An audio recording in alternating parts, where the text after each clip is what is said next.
So, ito yung given guys. So, mas maganda siya ano mo, i-drawing mo, i-illustrate mo kung nasaan yung mga given. So, basically, let's say meron tayong triangle. So, A, B, tsaka C natin, no? So, dito yung A natin na malaki, ito yung B, tsaka ito yung C. It doesn't matter kung saan nakalagay yung mga vertex niyan eh. Basta, yung mga info dapat doon nakalagay. So, meron tayong angle A, which is 60 degrees. So, ito yun. Then, meron tayong side B. Ito yung B mo na angle. Opposite nun, yun yung magiging B mo. Which is 7. Then, yung side C, which is 10. Ito yung angle C. Opposite niya. Magiging 10. So, ngayon meron kang SAS, di ba, SAS. Side angle side. So, ibig sabihin nito guys, anong mas magandang gagamitin o pwede ka ba mag-sin law? Cosine law gagamitin mo. Kapag ganito yung given. Di ba? Uy. So, magko-cosine law ka, ibig sabihin dyan. And remember, ano ba yung formula ng cosine law mo? Kung naalala, di ba may tatlong case doon para para masagutan. Depende kung ano yung angle na hahanapin mo. Kasi pag nakuha mo tong angle na kahit isa dito, eto makukuha mo na to, pati yung missing side na isa. Naintindihan mo ako? Hindi. Uy, naintindihan mo? Okay. Nandiyan ka pa ba? So, oo. Anong gusto mong kunin? Yung angle C kasi mas malaki yung ano niya. Mas malaki yung side. Di ba? Kasi alam mo, dito sa triangle, etong angle, nag-determine siya kung malaki ba yung side or maliit. Pag maliit yung angle na given, yung opposite side niya is, ano ba sabi ko, maliit? Maliit din. Kapag malaki yung angle na given, yung opposite niya, malaki na side. Sa mga sides. Anyways, so pag ganito na, sige, lagay na natin. So kung kunin natin tong angle C natin, gamit tayo cosine law. So di ba yung formula, that is C squared equals, so given, tama. A squared, hindi, pero given yung C natin eh. Gamitin natin is, pero pwede. Oo. Pero pwede rin yung A, pero pinabalik-baliktad lang siya actually. Kung ano yung, pwede mo siya i-rewrite, yung formula. Nakadepende sa'yo kung marunong ka mag-manipulation ng formula. So, kunyari, side yung kukunin na lang natin. Actually, pwede yung angle din eh. Side na lang. Ito ba kukunin natin na side or yung angle? Depende kasi kung anong trip mo kukunin dyan eh. Pero, pwedeng side. Angle yung kukunin. Side na muna, sabi ni Dimosure. Side na lang. So, ibig sabihin, missing tong A, di ba? So, mag-start tayo sa A squared dapat. Kung yung hahanapin. So, magkakaroon ka ng A squared. Then, etong nandito is yung dalawang natirang side. B squared tsaka C squared. Minus yung 2. Then, kung ano yung variable na nandito, yun yung kapartner or yung kasama ng to mo. So, meron kang B tsaka C. Pero wala yung squared. Then, cosine nung angle A. Ayun lang, formula mo. Hindi naman mahirap kabisaduhin yun actually. Then, kapag B naman yung kukunin mo na side, so palitan mo lang to ng B. Gawin mo tong A. Gawin mo tong cosine B. And kung si ganun din. Anyways, plug na natin yung data. So, wala tayong A squared. Pero meron tayong B, which is 7. So, magkakaroon tayo ng 7 squared plus yung C natin na 10 squared minus 2. 7 yung B, 10 yung C, then yung cosine, 60. Pwede ka mag-calculate dito, actually. Pero ito kasing 60 natin is nasa unit circle to eh.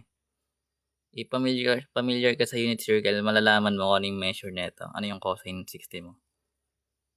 So, ano ba yung cosine 60 by the way, sa nakakaalam?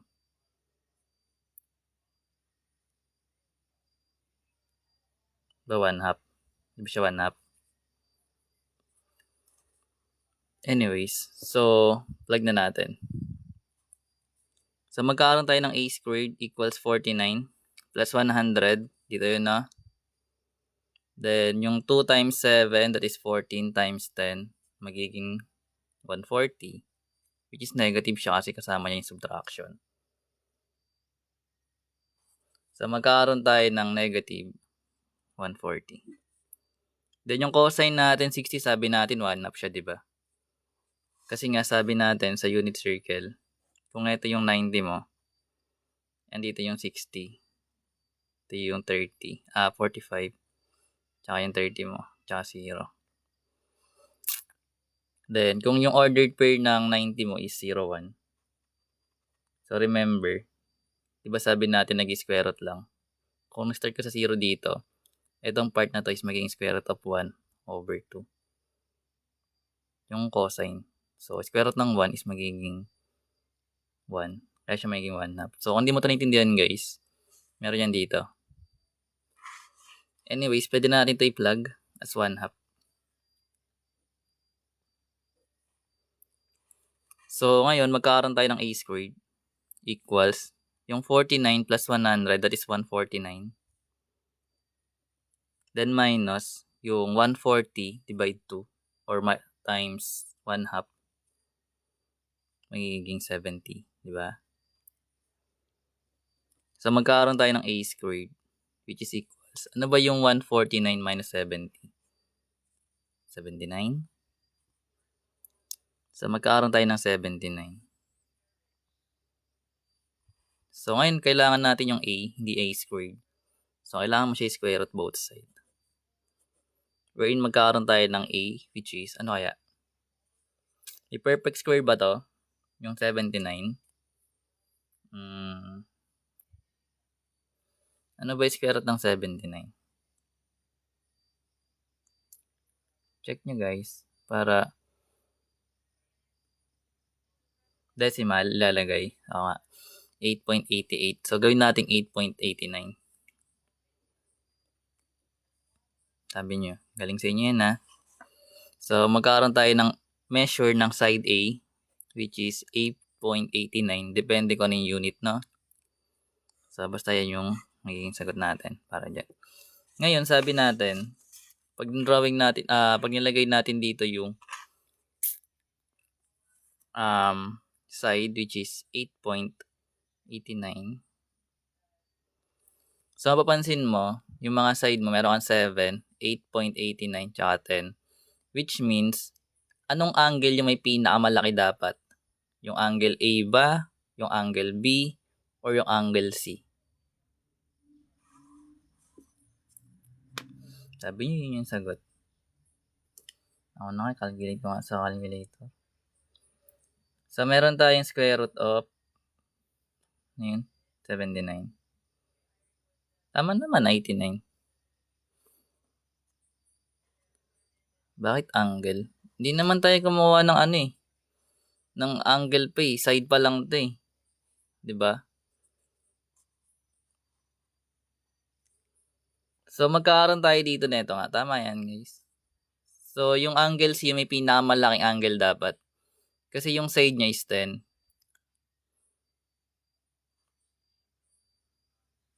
Naintindihan nyo? Kapag mas malaki yung side, ibig sabihin, mas malaki yung angle no na opposite. Etong 7 mo na pinakamalit na side, etong angle mo, pinakamalit to sa tatlong angle. Which means, yun. Ibig sabihin, etong angle B mo is less than 60 dapat to. Then, yung angle C mo is greater than 60. Kasi ito yung middle eh. Anyways, so ngayon rewrite natin or hindi na. Pwede na siguro yan. Kunin na natin yung, anong kukunin natin? Yung angle C. Sige. So, kunin natin yung measure ng angle C. Paano ba yun kukunin? So, basically, given naman yung tatlong triangle natin, yung tatlong side, pwede ka nang gumamit ng sine law. I-rewrite ko lang dito. So, meron tayong triangle na AB tsaka C. Then, yung A natin is 8.89.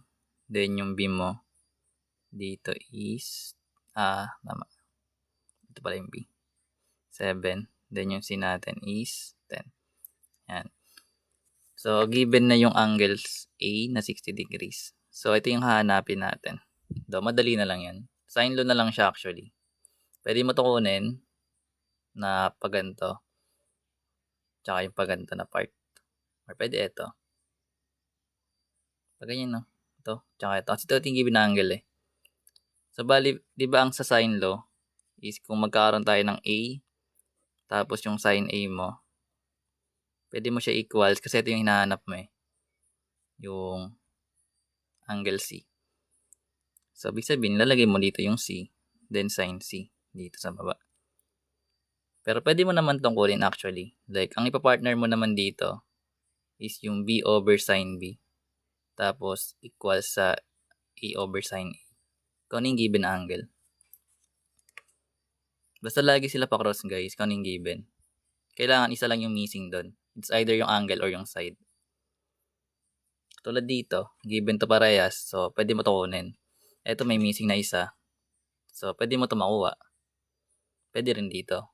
Ito ang ipapartner mo. Kasi yun yung buo eh.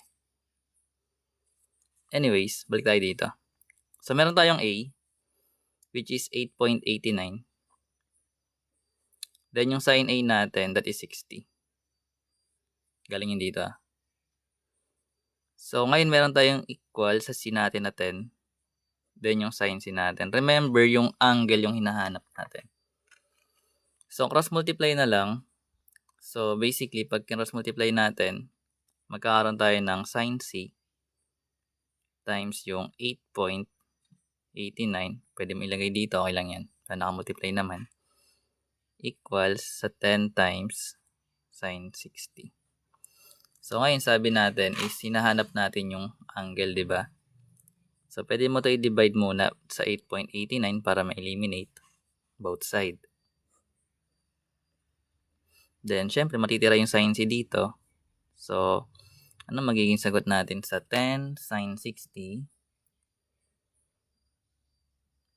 over 8.89. So, that is magiging, anong sagot?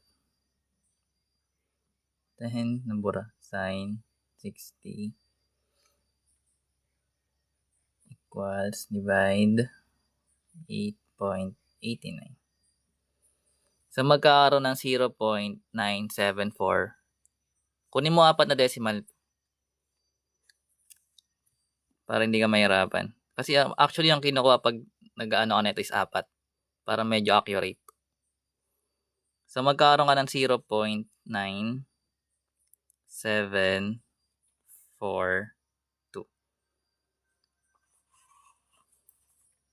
Bakit 1.175? Saan galing yan?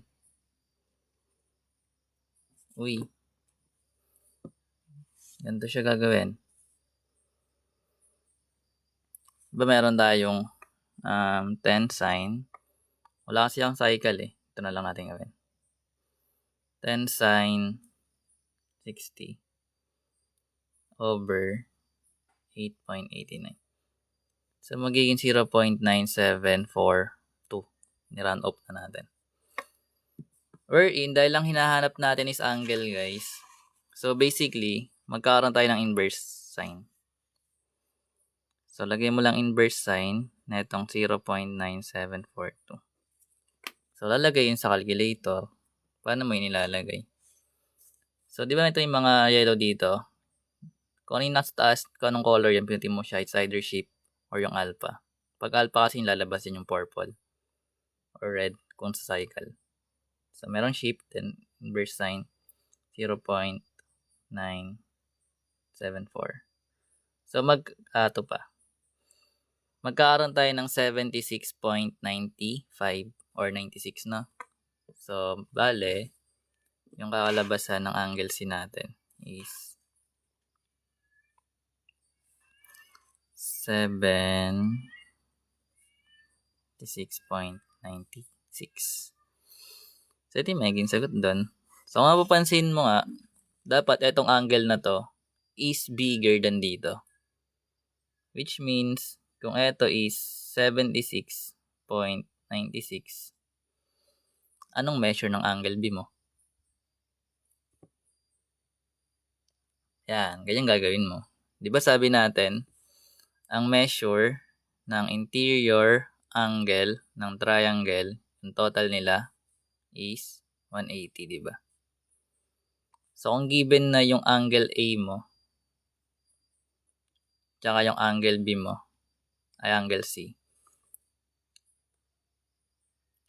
Pag inad mo yon, magkakaroon ka ng 60 plus 76.96.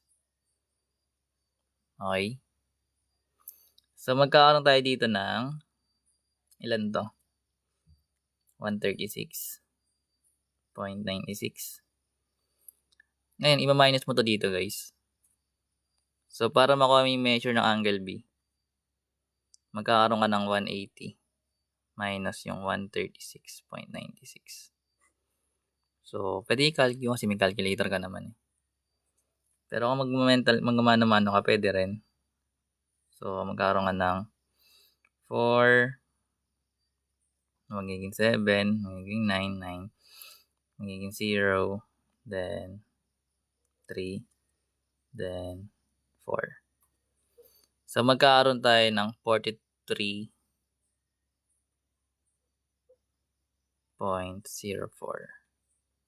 para sa angle B. So, ayun, nakuha mo na lahat. Anyways, aralin mo to. Pero kung may calculate naman, kahit di mo to aralin eh. Kasi sa calculator, pwede na yun eh. Pero if ever, mas maganda pa rin nakabisado mo unit circle. And meron na akong video nyan dito kung gusto nyo aralin. Tuwing oras ako nagla-live, 9 something. 76.96. Ito nga. Ultihan mo na. Swipe mo sa left para mawala comments.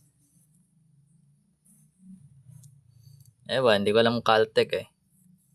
Pero mas maganda niyan guys, kabisado mo yung ginagawa. Pero sabi ko nga sa'yo, di mo sure, try mo siya aralin sa sa video, sa YT. May mga na-post na ako niya na nauna. Naka-playlist naman yun.